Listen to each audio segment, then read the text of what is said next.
So here we have the walls that make up the heart.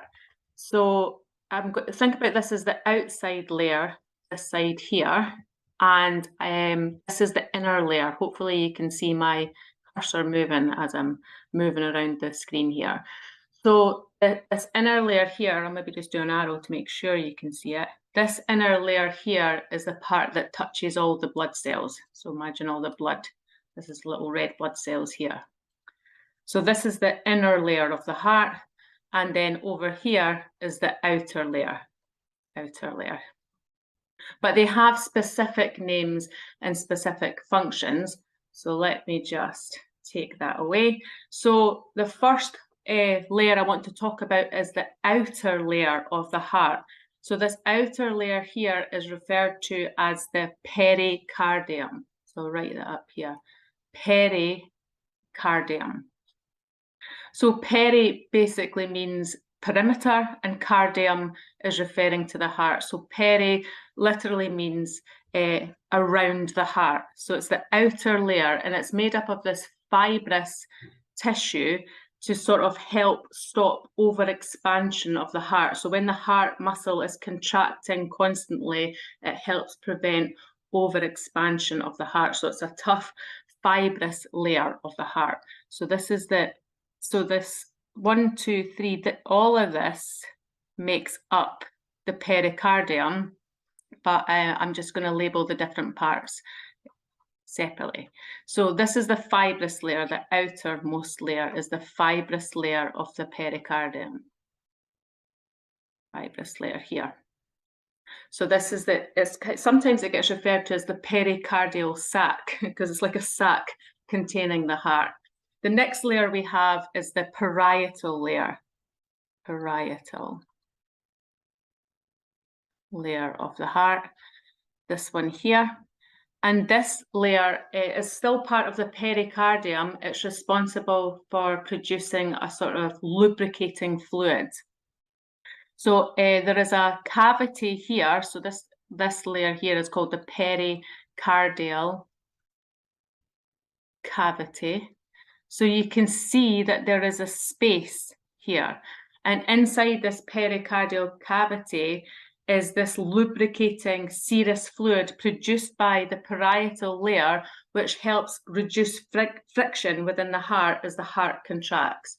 So that's really important.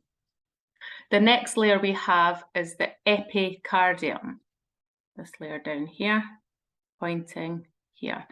This layer, this part here, just to be clear, because I didn't draw that arrow very well. So this bit is the epicardium.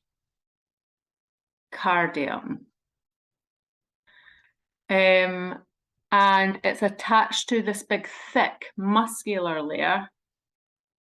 This bit here. This is obviously the thickest part of the heart. You can see how wide it is. This is the myocardium. Myo, remember from the last video, means muscle. Myocardium. And in the last video, I was talking about how the left-hand side of the heart, the ventricle, has a thicker muscular layer. This myocardium is made up of contractile cardiac muscle tissue, which is what helps the heart to contract during each beat. So we've got the myocardium. That's what this one's meant to label here, the myocardium.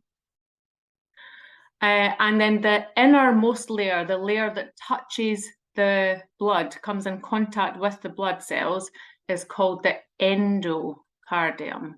Endocardium. So endo means inner or within. And it's literally the inside layer. It's a really, really thin layer. I don't know if you can see how thin it is. Maybe I can highlight that. This is how thin it is. It's just made up of simple squamous epithelial cells. So it's the thinnest layer of all the layers that make up the heart wall.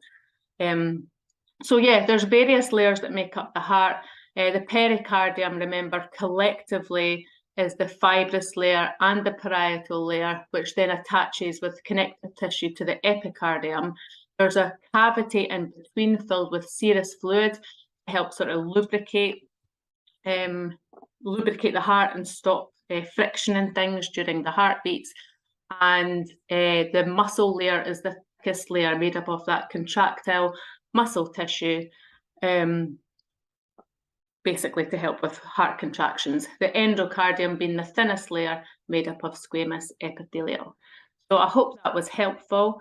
Any questions, just post in the comments on the YouTube, or you can email me. You'll find my email address in the About section on the YouTube as well.